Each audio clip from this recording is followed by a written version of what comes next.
Good morning friends. इसके पहले lecture में हमने क्या देखा था? 7 तक देख लिया था। स्टोक्स थ्योरम हमने देख लिया था, ठीक है। लास्ट हमें गॉस डाइवर्जेंस थ्योरम देखना था, ठीक है ना। चलिए देखिए, ये जो 8 नंबर है गॉस डाइवर्जेंस थ्योरम, इसी को हमें देखना है। इसको कैसे हम लोग फाइंड आउट करते हैं, ठीक है। ये हमने देख लिया था, इसलिए इसको मैं क्या कर रहा हूँ, हटा दे रहा हूँ यहाँ से। हटाने से क्या होगा कि हमें थोड़ा सा स्पेस बन जाएगा।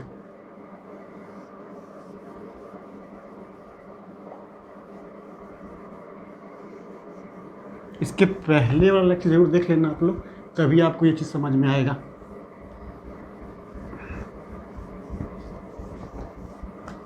ठीक है, आइए देखते हैं। गॉस डाइवर्जेंस थ्योरम ये कहता है, क्वेश्चन आपको दिया जाएगा कि find the Gauss divergence theorem.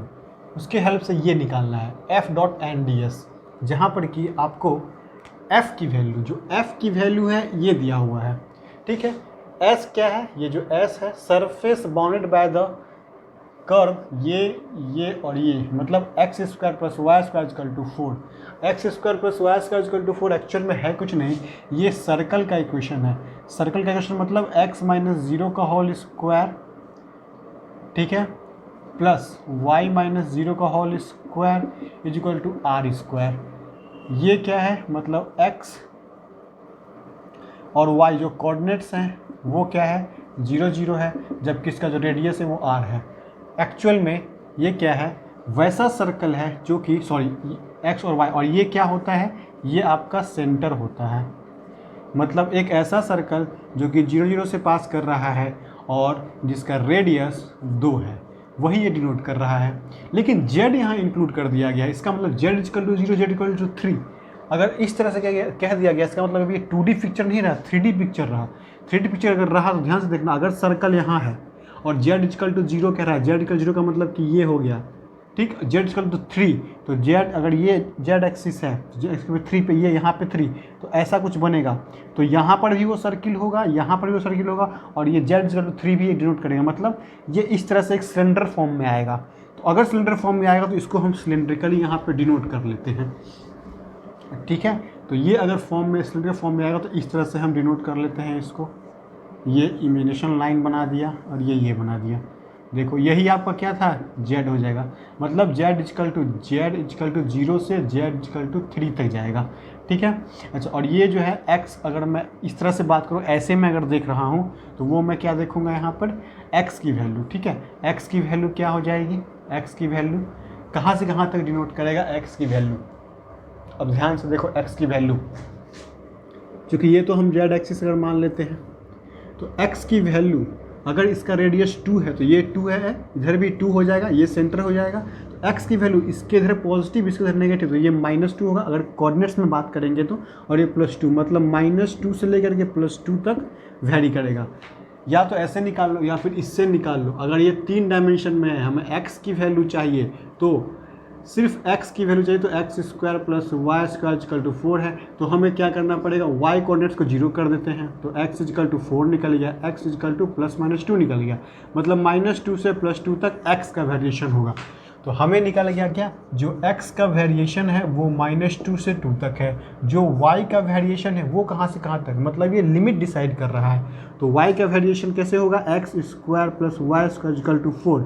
यहाँ से हम वाई स्क्वायर को निकाल लेते हैं। अच्छा, अब तुम कहोगे कि सर एक्स स्क्वायर को यहाँ 0 किए थे, जब y निकालना है तो x भी 0 कर दीजिए। नहीं, सिर्फ एक ही को हम 0 कर सकते हैं, क्योंकि दूसरा जो है हमारा वो हमें x के फॉर्म में चाहिए, चाहे y के फॉर्म में चाहिए। ऐसा इसलिए क्योंकि यहाँ पे dx, dy, dz तीनों को इंटीग्रेट करना है, ठीक। यही रूल है, ये याद रख लेना।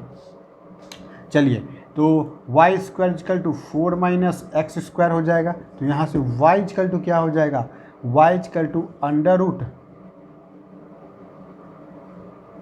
√4 माइनस एक्स स्क्वायर हो जाएगा, ठीक है। लेकिन ये अंडर रूट तो होगा, लेकिन ये प्लस माइनस का अंडर रूट होगा, ठीक है। मतलब कहने का है कि जो y है आपका प्लस इतना और माइनस में उतना, जैसे कैसे ये वाला था, ये इधर ये इधर।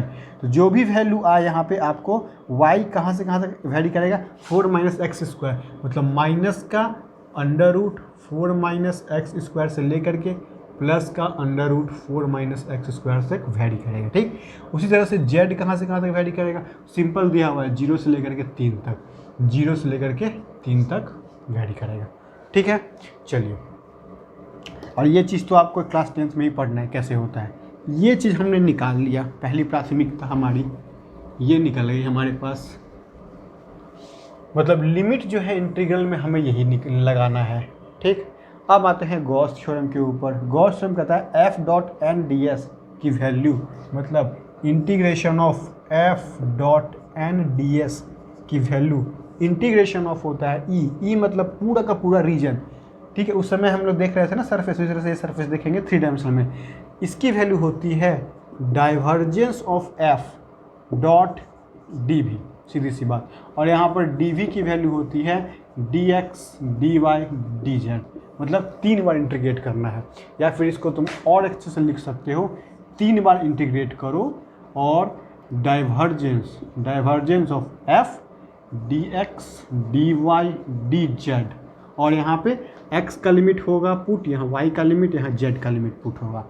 यही निकालना है, मतलब ये कह रहा है, कह दिया आपको कि गॉस डाइवर्जेंस थ्योरम के हिसाब से ये वाला निकालिए, तो हमें इसके बराबर ये निकालना है, और यही हमें निकाल देना है। इसको कहते हैं ट्रिपल इंटीग्रेशन।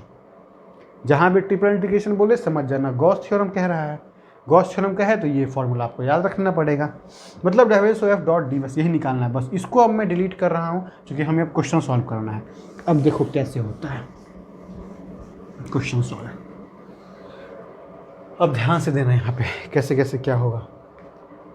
सबसे पहले क्या है, f दिया हुआ है, हमें चाहिए क्या, ये, इसका मतलब ये, इसका मतलब ये, तो ट्रिपल इंटीग्रेशन ये तो समझ आता है। डाइवर्जेंस ऑफ f तो पहले निकालना पड़ेगा हमको, तो डाइवर्जेंस ऑफ f निकालो। तो भाई अगर हम डाइवर्जेंस ऑफ f की बात करें तो डाइवर्जेंस मतलब क्या होता है, डाइवर्जेंस ऑफ f की बात कैसे निकलता है डाइवर्जेंस ऑफ f। 1 मिनट रुको, कॉल आ रहा है।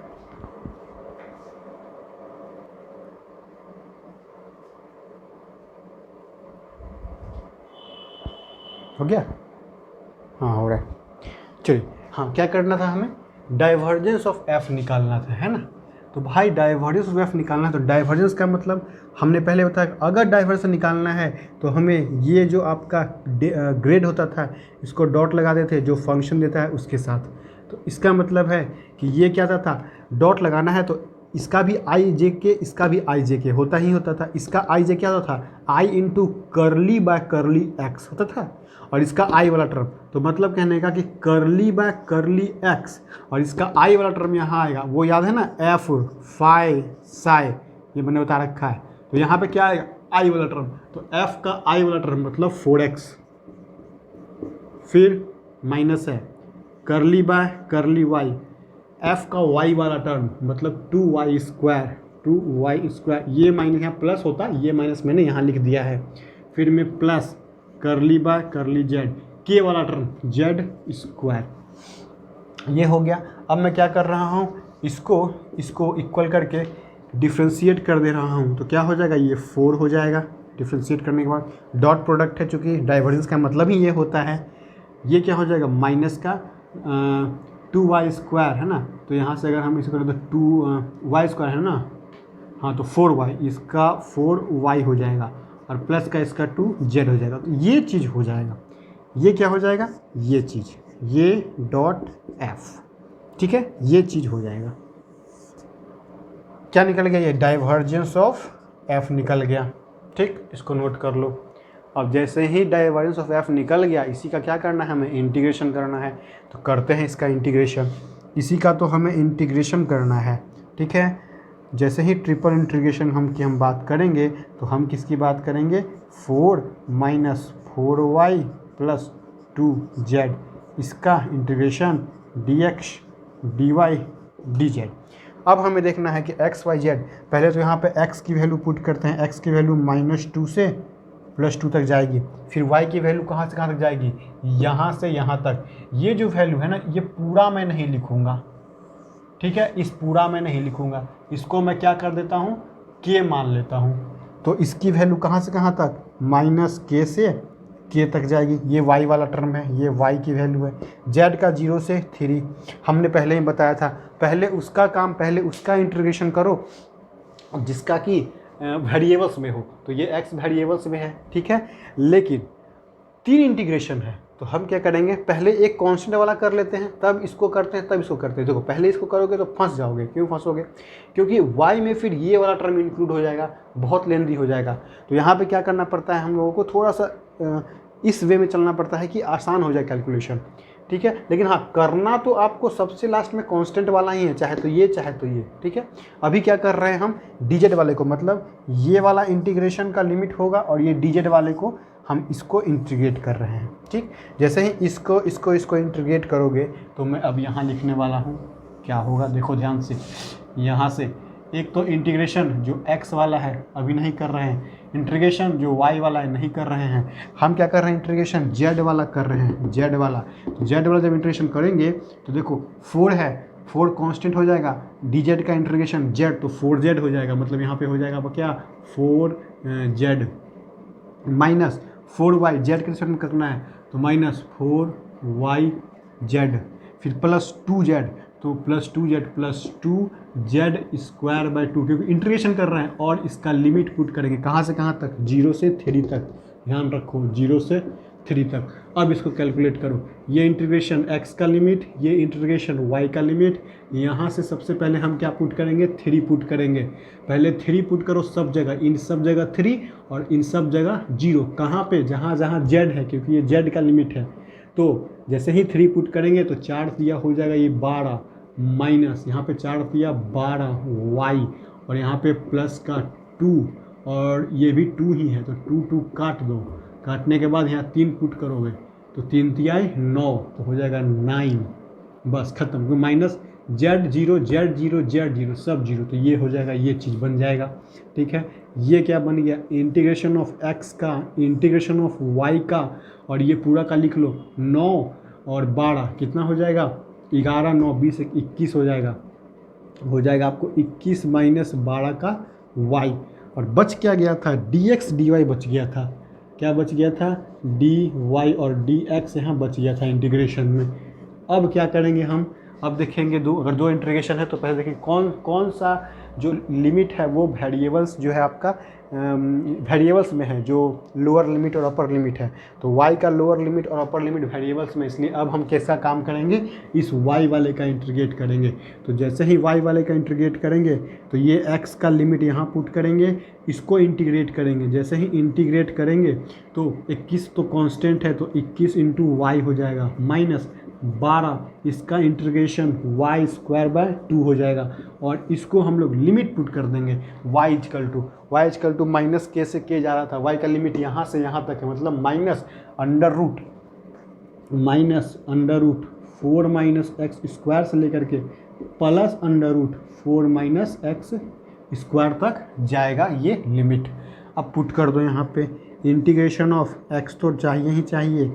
अब इसमें क्या करेंगे, पहले y के जगह पे ये पुट करेंगे तो हो जाएगा आपका क्या, 21 इंटू वाई के जगह पे ये पुट करना है under root 4 minus x square, ठीक। फिर माइनस इसको काट दो, ये 6 हो जाएगा, तो 6 इंटू अंडर रूट वाई के जगह पे ये पुट करना है, तो वाई की जगह पे ये पुट करोगे और ये स्क्वायर है तो अंडर रूट ये भाग जाएगा बाहर, 4 माइनस एक्स स्क्वायर ओनली यहाँ पे हो जाएगा 4 माइनस एक्स स्क्वायर। ये तो आपने पुट किया था सिर्फ ऊपर वाला टर्म, लेकिन माइनस दे करके नीचे वाला टर्म भी तो पुट करेंगे, ये माइनस ऑफ दिस, तो यहाँ पे पुट करेंगे माइनस ऑफ दिस, तो हो जाएगा 21 इंटू माइनस का under root 4 minus x square, फिर ये देंगे माइनस। अब देखो यहाँ पे 6 तो 6 रहेगा ही रहेगा, ध्यान देना y है स्क्वायर दोगे ये पूरा ये हट जाएगा और ये भी प्लस हो जाएगा, क्योंकि यही तो y है ना। अब इसको स्क्वायर करोगे तो ये भी प्लस और ये भी हट जाएगा, तो 4 माइनस एक्स स्क्वायर हो जाएगा, 6 में 4 माइनस एक्स स्क्वायर ये हो जाएगा, लिमिट ख़त्म। लेकिन अभी भी dx यहाँ पे बचा हुआ है, dx यहाँ पे बचा हुआ है। अब यहाँ पे सॉल्व करते हैं, x का लिमिट जो है कहाँ से कहाँ तक जाता था, -2 से 2 तक, -2 से 2 तक। इसको सॉल्व कर रहे हैं हम, अगर सॉल्व करेंगे तो 21 इंटू दिस, अच्छा, इसको तो हम के मान रहे थे ना, इसको हम एक तरीके से के मान लेते हैं। मेरा दूसरा वाला कहाँ गया?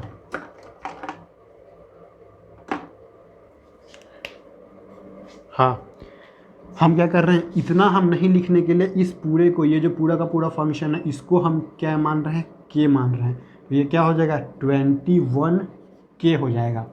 माइनस का ये 6, इसको मल्टीप्लाई कर दो, 6 चौक 24, माइनस का ये हो जाएगा 24 और प्लस का 6x², फिर माइनस ये चीज़ जाएगा, माइनस है, ये माइनस है, क्या हो जाएगा, प्लस आ गया।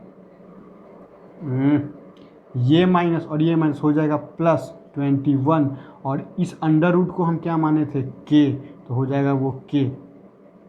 अच्छा, फिर क्या हो जाएगा, ये माइनस हो जाएगा प्लस। जैसे ही ये हो जाएगा प्लस, तो अब क्या करेंगे, सही कर रहे हैं ना जी? हाँ ठीक है, 6 चौक 24, तो हो जाएगा ये 6 चौक 24, 24 मतलब 24, और ये माइनस में प्लस, और ये माइनस, ये और ये माइनस प्लस हो गया, और ये माइनस में प्लस, बट ये वाला मतलब माइनस, तो माइनस का 6x² dx, यही होगा। कोई कट रहा है क्या, 6x², ये प्लस वाला और ये माइनस वाला कट जा रहा है। देखो कैलकुलेशन में कहीं मिस्टेक हो जाए प्लस माइनस में, फिर से सॉल्व करना आप लोग, नहीं कटेगा तो नहीं कटेगा, लेकिन यहाँ पे जैसा हमने कैलकुलेशन किया है वो कट रहा है, तो हमने काट दिया। 24 + 24 - 24 कैंसिल हो जा रहा है। 21 के ये नहीं कट रहा है, इसका मतलब है कि हमें ये मिल गया -2 से 2, और 21 कितना, 42 के और dx। ठीक है, यहाँ तक नोट करो, फिर इसके बाद हम लोग यहाँ पे चलेंगे। जल्दी नोट करो इसको।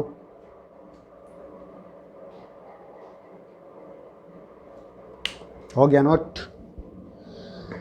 आइए तब तक इसको डिलीट करते हैं।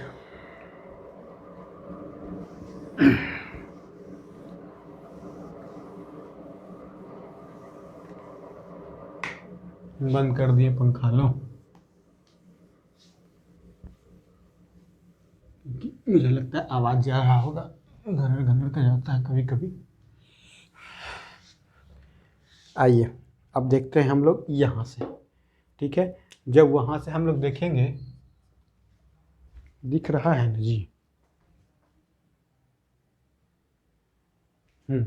जब हम लोग यहाँ से देखेंगे तो ये है आपको इंटीग्रेशन ऑफ -2 से 2, क्या है, 42 × के को हम क्या माने थे भाई, √4 - x²।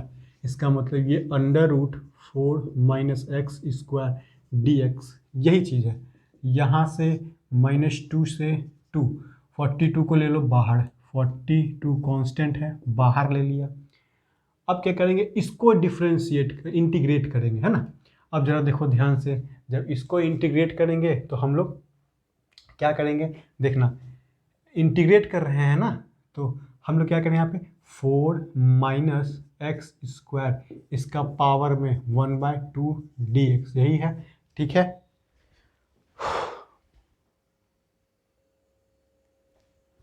देखा। चलिए आइए, यहाँ से क्या हो जाएगा, जरा ध्यान से देखो। अच्छा, अब जो ये -2 से 2 है, ये हम करेंगे 42।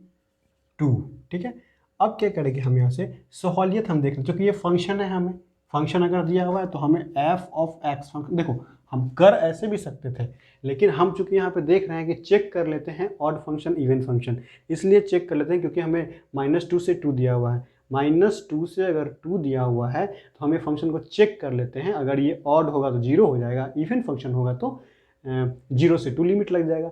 0 से 2 लिमिट लग जाने के बाद हमारा ये लिमिट बैठाने में आसान है, लास्ट में सिर्फ 0 बैठाना पड़ता है। यहाँ पे -2 बैठाएंगे तो फिर थोड़ा सा लेंदी हो जाएगा, कर तुम ऐसे भी सकते हो। ठीक है, मेन मुद्दा आता है यहाँ के हम लोग फंस जाते हैं। तो सबसे पहले ऑड इवन देख लेते हैं। f(x) हमारा क्या है, 4 - x² का अंडर रूट है। f(-x) अगर हम लेते हैं तो 4 - x की जगह पे -x अगर हम लोग पुट करते हैं तो ये होता है √4 - ये स्क्वायर प्लस हो जाएगा तो x²। कहने का मतलब कि f(-x) क्या हो गया, f(x) के बराबर हो गया। ठीक है, अगर ये बराबर हो गया, क्योंकि ये भी तो एफ एक्स ही है, माइनस एक्स निकाले और ये एफ एक्स ही तो है, यही ना बराबर हो गया। अगर बराबर हो गया तो ये हम कह देंगे इवन फंक्शन है। ठीक, अगर इवन फंक्शन है तो क्या होता था, इवन फंक्शन है तो इंटीग्रेशन ऑफ माइनस ए से a f of x equal to, अगर यह एफ एक्स इवन फंक्शन है तो हम इंटीग्रेशन 0 से ए करते थे, F of x D x करते थे, लेकिन 2 टाइम्स किया करते थे, याद रखना। तो चूंकि ये अब हम यहाँ पे चेक कर लिए हैं कि ये इवन फंक्शन है, इवन फंक्शन है, तो हम क्या करेंगे यहाँ पे इसको लिमिट 0 से लेकर के 2 तक बैठाएंगे, लेकिन 2 टाइम्स, ये 42 तो है ही, इसको 2 से मल्टीप्लाई कर दो, इसको क्या करो 2 से मल्टीप्लाई कर दो और एफ एक्स लिख दो। एफ एक्स का मतलब 4 माइनस एक्स स्क्वायर का अंडर रूट और ये डी एक्स, ये कर दो। तो जब तुम इसको करोगे तो इसको मल्टीप्लाई कर दो, ये 84 हो जाएगा, और ये कहाँ से कहाँ तक, 0 से लेकर के 2 तक अंडर रूट। अच्छा जरा देखना, ये जो 4 है ना, इस 4 को मैं क्या लिख सकता हूँ, 2 का स्क्वायर तो लिख ही सकता हूँ, और माइनस एक्स का स्क्वायर लिख सकता हूँ डी एक्स। इसमें कोई दिक्कत नहीं होगा, नहीं। चलिए अब इसको नोट कीजिए पहले, अब बताते हैं क्या करना है आपको।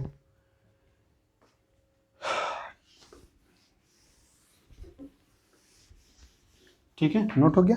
अब देखो भाई, अब यहीं पे हमने कहा था कि आप फंसोगे, चूंकि ध्यान से देखना, integration of under root a square minus x square d x का डायरेक्ट इंटीग्रेशन हमने आपको बताया था, फॉर्मूला भी दिया है, उसमें देखना आपको मिल जाएगा, चाहे +2 की किताब उठा कर देख लेना। ये एक फॉर्मेट होता है, इसका जो इंटीग्रेशन आप निकालोगे तो वो इंटीग्रेशन होता है एक्स इंटू अंडर रूट, यही वाला चीज़, A square minus x square divide में 2, ये होता है। ठीक है, उसके बाद plus A square by 2 into sine inverse x by 2, ये इसका इंटीग्रेशन का फॉर्मूला होता है।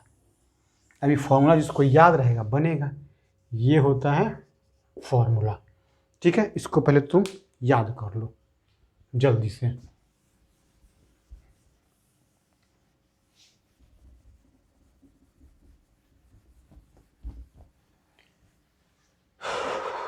अब जरा देखिए, ये फॉर्मूला है, इसको करना है याद, और ये हमने चेक किया ऑड इवन फंक्शन। ठीक, तो अब ये चीज़ वैल्यू कैसे हो जाएगी, ये वाला वैल्यू यही मैं लिख रहा हूँ, देखो ये वैल्यू क्या होगा, क्योंकि इसका इंटीग्रेशन ही तो हमें ये होता है ना, जहाँ जहाँ ए है वहाँ वहाँ क्या बैठा देंगे, 2 बता देंगे, इसी फॉर्म में तो है, ए स्क्वायर माइनस एक्स स्क्वायर, ए स्क्वायर माइनस ए की वैल्यू क्या है 2, तो जहाँ जहाँ ए वहाँ वहाँ 2 बैठाओ, यहाँ जहाँ ए वहाँ वहाँ 2 बैठाओ, ये क्या होगा x बाय 2, पहले तो यहाँ पे x बाय 2 हो जाएगा, फिर under root 4 minus x square, 4 minus x square plus का, फिर प्लस का ये बाय 2, क्या ये वाला बाय 2, एक्स बाय 2 वहाँ लिख दिया, ए स्क्वायर बाय 2 मतलब ए स्क्वायर का मतलब 4 by 2, sine inverse x by 2, sine inverse x, x का मतलब एक्स बाय 2, क्योंकि जहाँ जहाँ ए वहाँ वहाँ तो बैठाना ना 2। अब ये तो हमने निकाला इसका इंटीग्रेशन, लेकिन इसका लिमिट भी तो पुट करेंगे, इसका लिमिट भी हम लोग पुट करेंगे, कहाँ से कहाँ तक, 0 से 2 तक। क्यों किया ऐसा 0 से 2 तक, हम तो ले रहे थे -2 से 2, देख लिए इवन फंक्शन है, 2 टाइम्स मल्टीप्लाई कर दिए, 0 से 2 कर दिए, 84 आ गया, तो हम यहाँ पे क्या करेंगे 84, तो एक हमारा बच ही गया है, ये हो जाएगा 84। अब यहाँ से 84, अब क्या करेंगे, यहाँ से 2 को क्या करेंगे पुट करेंगे, जो कहाँ कहाँ, जहाँ जहाँ x है, क्योंकि ये dx में हुआ है, x में यहाँ 2 पुट करेंगे तो ये खट जाएगा, 1 हो जाएगा, यहाँ 2 पुट करेंगे, दूनी 4 खत्म, ये 0 हो गया। ठीक है, फिर प्लस 4 बाय 2, 4 बाय 2 को हम यहीं काट देते हैं, ये आपका 2 हो जाएगा, तो 2 साइन इनवर्स 2 पुट कर रहा है, 2 बाय 2 यही होगा। चलिए फिर माइनस 0 पुट कीजिए, यहाँ 0 पुट कीजिएगा पूरा 0 हो जाएगा, यहाँ 0 पुट कीजिएगा तो साइन इनवर्स 0, साइन इनवर्स 0 का मतलब कितना होता है, देखो भाई साइन 0 नहीं पुट करना, साइन इनवर्स यहाँ पुट करेंगे 0, तो 0 बाय 2 0, साइन इनवर्स 0 हो जाएगा। साइन इनवर्स 0 का मतलब मान लो कि थीटा, तो यहाँ से क्या हो जाएगा साइन थीटा, ये इनवर्स हो जाएगा थीटा, साइन थीटा 0, यानी कि थीटा चलो कितना n पाई, यानी कि पाई मान लो थीटा। ठीक है, चलिए तो यहाँ क्या हो जाएगा डायरेक्ट मैं लिख रहा हूँ साइन इनवर्स 0, यही होगा। इसी की वैल्यू निकालना है, निकाल लो। 84 2 साइन इनवर्स 2/2, देखो 2 साइन इनवर्स 2/2 का मतलब क्या, साइन इनवर्स 1, फिर माइनस यहाँ से क्या, साइन इनवर्स 0। इसी की तो वैल्यू निकालनी है हमें। अलग अलग वैल्यू निकाल लेते हैं हम यहाँ पे। हम निकालना है साइन इनवर्स 1, देखो भाई साइन इनवर्स 1 मान लेते हैं थीटा, तो यहाँ से क्या हो जाएगा 1 equal to sine theta, sine theta equal to 1, तो थीटा की वैल्यू क्या पाई/2, इसका मतलब इसकी वैल्यू हो गई पाई/2 और इसकी वैल्यू हो गई पाई। तो अब मैं ये वाला चीज़ यहाँ लिख रहा हूँ 84, देखो 2 इसकी वैल्यू तो पाई/2 माइनस पाई, यही तो निकालना है हमें। तो ये 2 से 2 खत्म, पाई माइनस पाई क्या हो गया 0, तो वैल्यू हो गई 0, तो वैल्यू हो गया इसका 0। ठीक है, चलिए इसको नोट कर लीजिए। हो सकता है कहीं मिस्टेक हो, वैल्यू आपका कुछ और आ जाए, उससे टेंशन नहीं लेना है। तरीका यही है, आपको फॉर्मूला याद रखना है बस। हाँ, अब ऐसा मत करना कि यहाँ पे कहीं प्लस माइनस में मिस्टेक हुआ होगा, आपका वैल्यू कुछ आ जाएगा 0 के अलावा, तो अब आप बोलोगे कि सर मेरा तो ये आ रहा है। ठीक है, आ रहा होगा, कोई दिक्कत नहीं है, क्योंकि ये इसमें क्या है ना कि कहीं भी प्लस माइनस अगर कुछ थोड़ा सा दिक्कत हो गया तो समझो कि पूरा का पूरा वैल्यू चेंज हो जाएगा। मेरा कहने का मतलब है जब हम प्रैक्टिस सेट देंगे आपको, हर चीज़ को देखो और इंटीग्रेशन कैलकुलेशन पे आप ध्यान दो, बात समझे, वो करोगे तब आपका डेवलप हो जाएगा। इतना ही पढ़ना है आपको, इसके अलावा नहीं पढ़ना है। इसके बाद एक पावर सीरीज है, वो मैं आपको बता दूंगा। कन्वर्जेंट टेस्ट है, जो कि अब इंटीग्रल कैलकुलस का टॉपिक है। उस टॉपिक में से कुछ कुछ टॉपिक ऐसे हैं जो आपको पढ़ना है। वेक्टर कैलकुलस में आपको इतना ही पढ़ना है, ये पढ़ के चले जाओगे एग्जाम में पास हो जाओगे। अब बात करते हैं, बस पूरा का पूरा सिलेबस खत्म आपका हो गया है। एक टॉपिक और बचा हुआ है इंटीग्रल कैलकुलस। उसमें से कुछ टॉपिक ऐसे हैं जिससे क्वेश्चन पूछा जाता है, अदरवाइज क्वेश्चन नहीं पूछा जाता, एकदम ना के बराबर। ठीक है, और जितना पढ़ाए हैं सब के सब आप लोग पढ़ लो। थोड़ा सा खाली एक डाइवर्जेंट टेस्ट, कन्वर्जेंट टेस्ट, मतलब टेस्ट ऑफ सीरीज बचा हुआ है, पावर सीरीज बचा हुआ है। ठीक है, यही दोनों चीज़ बचा हुआ है, ये मैं आपको अगले लेक्चर में दे दूंगा। उसके बाद फिर मैथ आपका लगभग फिनिश हो जाएगा। उसके बाद फिर हम लोग प्रैक्टिस पे प्रैक्टिस करेंगे। हाँ, अब हम आपको क्वेश्चन बैंक करवाएंगे। क्वेश्चन बैंक कराने के क्रम में जो कुछ टॉपिक जो मुझे लगेगा कि हाँ ये भी आपको बता देना चाहिए, आपके सिलेबस से बाहर हो चाहे अंदर हो, वो मैं आपको उसी समय क्वेश्चन डिस्कस करते के समय बताते चला जाऊँगा। अलग से आप नोट्स बनाते चला जाना, और बस एग्जाम के समय जितना पढ़ाया है, जितना प्रैक्टिस सेट दिया, जितना क्वेश्चन बैंक करवाया, उतना ही करके चले जाओ, इनफ एंड सफिशिएंट है।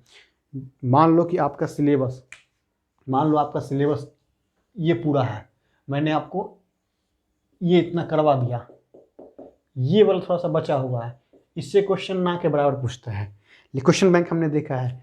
लेकिन इसमें भी मैं कुछ टॉपिक इंपॉर्टेंट है जो पूछ सकता है, वो मैं आपको बता दूंगा। अब करना क्या है, कुछ चीज़ें बस अनसफिशिएंट है, अनरियलिस्टिक है, वो नहीं पढ़ना है, वो थियोटिकल वाला है। ठीक है, वो पढ़ के आपको कोई फ़ायदा नहीं है। चलिए अब बात करते हैं हम लोग कि अब करना क्या है। पूरा का पूरा सिलेबस शुरू से लेकर के अंत तक सब के सब पढ़ लो। मोस्ट इम्पॉर्टेंट टॉपिक क्या क्या है, सब इम्पॉर्टेंट ही है, मगर मैं इसके बाद फिर थोड़ा सा आपको जो आपने कहा था डिफरेंशियल कैलकुलस और सॉलिड ज्योमेट्री, उसको मैं एक बार फिर से रिव्यू दे दूंगा, क्योंकि उससे क्वेश्चन बहुत ज़्यादा आता है। एक बार तो आपने देख लिया सब चीज़, अब उससे जो इंपॉर्टेंट चीज़ है वो मैं पिक आउट करूँगा, यहाँ पे आपको दूंगा, क्वेश्चंस करवाऊँगा। ठीक है, हर चीज़ मिलेगा आपको। मे भी 15 तक मैं आपका सिलेबस ख़त्म कर दूँ, उसके बाद फिर आपको पूरा का पूरा प्रैक्टिस सेट और क्वेश्चन मिलेगा। ठीक है, चलिए उम्मीद करते हैं पूरा का पूरा समझ में आया होगा, और अब आप लोग क्या करिए, अच्छे से तैयारी कीजिए। ठीक है, रिवीजन करो पूरा दिन में, 12 घंटा में 10 घंटा रिवीजन, 2 घंटा एक्स्ट्रा पढ़ो, हम तो यही कहेंगे, वही बच्चा है, क्योंकि पढ़ लोगे सब याद रहेगा, कुछ नहीं कर पाओगे, बात समझे। चलिए नोट कीजिए इसको, नोट्स अच्छे से बना चले जाइए।